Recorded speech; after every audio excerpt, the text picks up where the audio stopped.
கையுறை அணிந்த கைகள், விரல் நுனிகள் நாசுக்காய் ஏந்தி பிடித்த தூய வெள்ளை கோப்பை, அதனுள் அடர்த்தியாய் தேங்கிய சர்க்கரை பாகில் மூழ்கிய குலோப் ஜாமுனை டெசர்ட்டாக உள்ளே தள்ளும் மேன்மக்களின் உலகத்தை நீங்கள் திரைப்படங்கள் வழியே அறிந்திருப்பீர்கள். அது வேறு உலகம். அஜினமோட்டோ தூவிய சில்லி சிக்கன் நாவின் சுவை மொட்டுக்களின் மேல் தாண்டவமாடி சென்றதையே சுவை என்று நம்பும் மேட்டுக்குடி உலகம் அது. அங்கே அழகுதான் சுவை. மஞ்சள் விளக்குகளின் தீந்த வெளிச்சம் பட்டு தெரிக்கும் பொரித்த உணவுகள்தான் அழகு.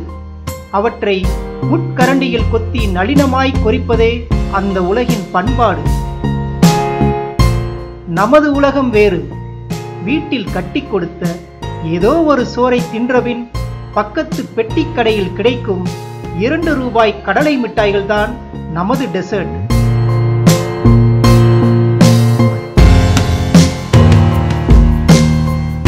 அவை வெறும் இனிப்பு பண்டங்கள் மாத்திரமில்லை, மலிவாய் கிடைக்கும் புரதச்சத்துக்கள். கடலை மிட்டாய்கள் மட்டுமா? இன்னும் 5 ரூபாய்க்குள் அடங்கும் மலிவான பதார்த்தங்கள் தான் எத்தனை எத்தனை. நாவில் கரையும் வில்லங்கத்தை கிலோ ஒன்றுக்கு 400-500 கொடுத்து வாங்க வசதியற்ற கோடிக்கணக்கான நம் மக்களின் தேவையை இவைகளே பூர்த்தி செய்கின்றன. இவற்றை எப்படி தயாரிக்கிறார்கள்? யார் தயாரிக்கிறார்கள்? யார் கடைகளுக்கு கொண்டு வந்து சேர்க்கிறார்கள்?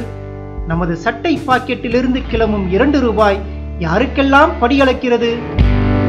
நமது நாவை கட்டி போட்டிருக்கும் 2 ரூபாய் கடலை மிட்டாய்களின் பின்னே நீங்கள் என்றுமே சந்தித்திராத மக்களின் உழைப்பும் அவர்களின் இரத்தமும் சதையுமான வாழ்க்கை இருக்கிறது.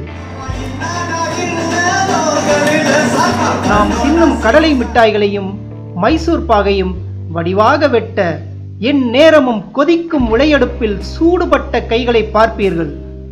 8 தொழிலாளிகளுக்கு சம்பளமும் கொடுக்கும் 9வது தொழிலாளியாக ஒரு முதலாளி. என்னுடைய பெயர் பி. ஜெபராஜ். சென்னைக்கு வந்தது 1974 ஃபஸ்ட்டு.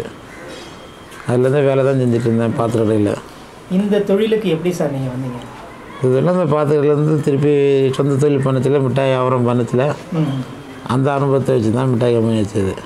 மிட்டாய் கடையில் வேலை பார்த்தீங்களா? இல்லை லைன் வியாபாரம். லைன் வியாபாரம். சரி.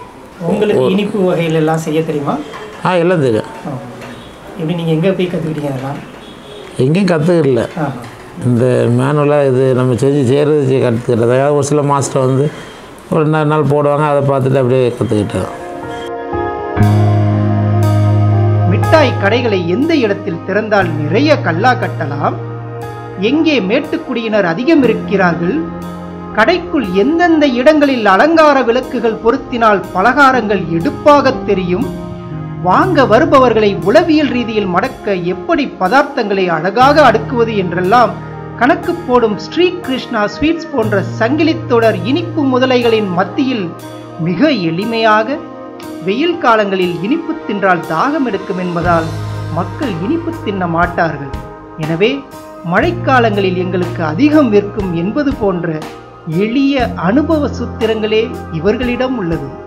எல்லா நாளுமே இது மாதிரி மெஷின் ஓடிட்டே இருக்குமா, இல்லை குறிப்பிட்ட நாள் தான் அது வேலை அதிகமாக வரும்? இல்லை, மழை காலங்கள் வியாபாரம் ஜாஸ்தி இருக்கும். மழை காலம்னா மழை அளவாக பெஞ்சு லிமிட்டாக பெஞ்சு நல்லா குளிர் அடிச்சுன்னா வியாபாரம் இருக்கும். வெயில் அடிச்சுன்னா வியாபாரம் கம்மியாயிடும். வெயில் காலத்தில் வியாபாரம் நாக்கு தண்ணி மிட்டாய் சாப்பிட்டா தண்ணி குடிக்கணும்னு தோணுங்கிறனால யாரும் சாப்பிட மாட்டாங்க. சரி சரி. அரசு ஆளும் வர்க்கங்களின் துணை மட்டுமல்ல, பண்பாட்டு ரீதியில் மொக்கையாக்கப்பட்ட ஒரு சமூக பின்புலத்தையும் தமது ஆயுதங்களாக கொண்டு பகாசுர குப்பை தீனி நிறுவனங்கள் களமிறங்கும் இந்த காலத்தில் அவர்களை எதிர்கொண்டு நிற்கும் இந்த சிறு முதலாளிகளோ களத்தில் தங்கள் உழைப்பை மாத்திரமே நம்பி இறங்கியுள்ளனர். இல்லை, எல்லாமே லாபம் வர்றதுக்கு மேக்ஸிமம் கம்மி தான், ரொம்ப ஜாஸ்தின்னு சொல்ல முடியாது. தொழில் பண்ணுறாங்க எல்லாருமே. நீங்கள் வாங்குகிற சர்க்கரைக்கெலாம் ஏதாவது மானியம் இது மாதிரிலாம் எதுவும் கிடைக்குமா? அதெல்லாம் ஒன்றும் கிடையாது. இது மாதிரி வரி விலக்கு ஏதாவது உங்களுக்கு கிடைக்குமா? வரி விலக்கு ஒன்றும் கிடையாது.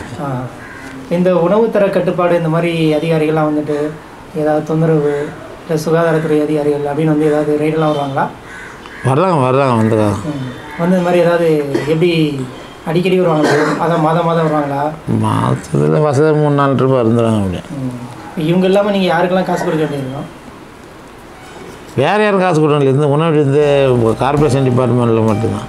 தொலைக்காட்சியின் பிரைம் டைம் ஸ்லாட்டில் 2.5 இன்ச் மேக்கப்போடும் 4 கோட்டிங் பூசிய உதட்டு சாயத்தோடும் கோணலாக இருந்தாலும் என்னோடதாக்கும் என்று மார்க்கெட் போன நடிகைகளை கொண்டு மினுக்கும் குர்குரேவின் அமெரிக்க தந்திரங்களையோ ஆயுர்வேத முறையில் தயாரிக்கப்பட்ட உள்நாட்டு சரக்கு என்று கரடிவிடும் ராம்தேவ் பாணி பார்ப்பன பசப்பல்களையோ செய்வதற்கு நமது சிறு முதலாளிகளுக்கு வசதியுமில்லை, வாய்ப்புமில்லை. சுத்தமான சுகாதாரமான தரமான ஸ்வீட் அப்படிங்கிறாங்களே, நீங்கள் வந்து அப்போ என்ன இந்த கம்மியான வழிக்கு போகிறதுனால இது சுகாதாரம் இல்லாமல் இருக்குதா? இல்லை, இது சுகாதாரம் தான். சுகாதாரத்தை எல்லாம் ஒன்று தான். அவங்க வந்து ரேட்டு ஜாஸ்தி வச்சு வைக்கிறாங்க, அதனால் சுகாதாரம் நினச்சிக்கிறாங்க மக்கள்.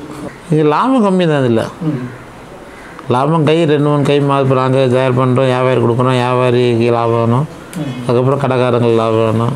என்ன பண்ணுறது, சமாளிக்க வேண்டியதாக, வேறு வழி இல்லை. விலைவாசி இப்போ சக்கரெலாம் விலை கூட, கடலை பருப்பு போன வருஷத்தை இந்த வருஷம் விலை கூட, இப்போ லாபம் குறைய தான் செய்யும். நீங்கள் இங்கே காண்பது உழைக்கும் தமிழ் வயிறுகளுக்கு படியளக்கும் வட இந்திய தொழிலாளிகளை.